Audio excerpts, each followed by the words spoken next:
All right, let's get right into it. We've all had that moment, right? That little panic when your phone flashes low battery and you're nowhere near a charger. But what if our devices never needed a charger again? That's exactly what we're talking about today, the incredible science behind what could be a truly endless battery.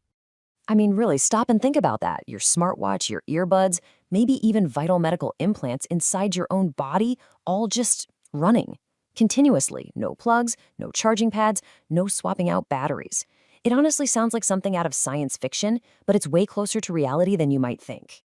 Because the secret here isn't about making a better battery. It's about getting rid of the need for one in the first place.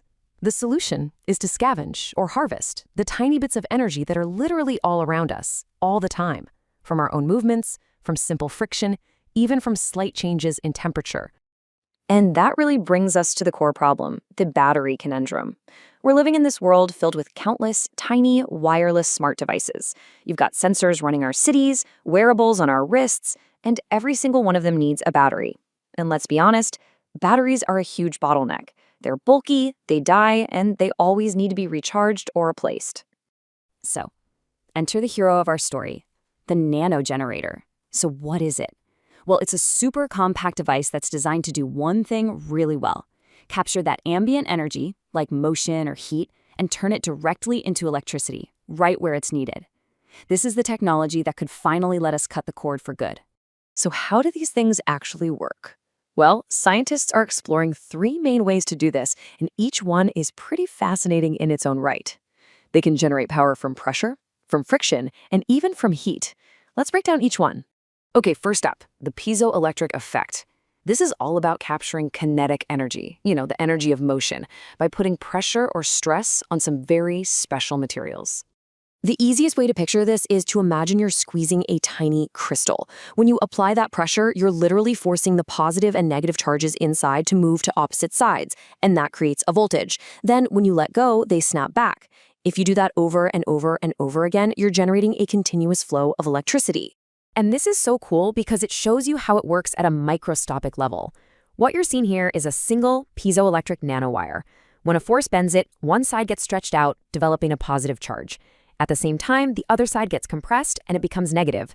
That difference in voltage is what makes the electrons, you see them here as E-, flow through the circuit. It's basically a power plant on a wire that's smaller than a human hair. Now, to make these things practical, scientists are playing with different arrangements. On the left, you see what are called VINGs. That's vertical integrated nanogenerators. The nanowires stand up like a tiny microscopic forest. And on the right, you have LINGs, or lateral integrated nanogenerators, where the wires are all lying down. They're both just different ways to try and capture motion from various directions as efficiently as possible. So that's how you can get power from pressure. But what about another force we run into all the time? Well, our second type of nanogenerator harvests energy from something we all experience every single day: friction. And this is where Triboelectric nanogenerators come in. This is the absolute perfect way to think about it. The Triboelectric effect is just a fancy name for static electricity. When two different materials rub against each other, electrons can literally jump from one to the other, which creates a charge. A Triboelectric nanogenerator, or a TENG, is just a device that's been cleverly engineered to capture that static charge and turn it into useful electric current. And this chart just says it all. It shows you exactly how promising this TENG technology is. I mean, they were only invented back in 2012, and just look at that graph. The power output has absolutely skyrocketed in just a handful of years. That kind of exponential growth tells us we are right on the edge of these devices becoming practical for a ton of different uses. It's no wonder so many researchers are excited about this. Okay, so the key thing to know is that you can generate this friction-based power in a couple of different ways. Scientists call them modes of operation, and each one is useful for a different kind of movement. So the first and simplest one is called the contact separation mode. You can see it right here. You've got two different materials, they get pressed together, they exchange some charge, and then as they pull apart, a voltage is created, and that drives a current. Just think about the motion of tapping your finger on a screen or the impact of your foot hitting the ground. All right, mode number 2 is all about sliding. As you can see in this diagram, you've got one layer sliding back and forth over the other. As the charged surfaces overlap and then separate, it creates a continuous alternating current. This setup is absolutely perfect for harvesting energy from things that spin or slide. And that brings us to our third and final type. Now, this one is really different because it doesn't rely on motion at all. Instead, pyroelectric nanogenerators pull energy from something even more basic, just simple changes in temperature. I absolutely love this analogy. Basically, certain materials have these tiny internal electric dipoles. You can think of them like microscopic magnets.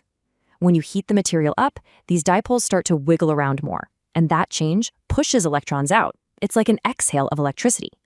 Then when it cools down, they settle back into place, and the electrons flow back in, an inhale. And this diagram shows you exactly that process. See, at a steady temperature, nothing happens. But when it heats up, those dipoles oscillate like crazy, which changes the material's properties and induces a current.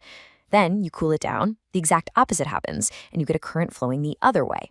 By cycling this, you can harvest energy from waste heat or even just the normal temperature swings that happen during the day. So we've seen how these amazing little generators can create power from pressure, friction, and heat. But what does it all add up to? What does this mean for us in the real world? Let's take a look at how this technology is already building a future where our devices can power themselves. And I want to be clear, this is not just a theory in a lab somewhere. Look at this picture. The friction from this simple belt pulley system is being captured by a Triboelectric nanogenerator, and that tang is generating enough electricity to fully power that digital circuit and the screen.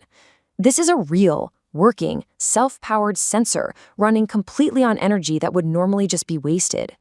And that's really just scratching the surface. The potential applications here are just mind-blowing.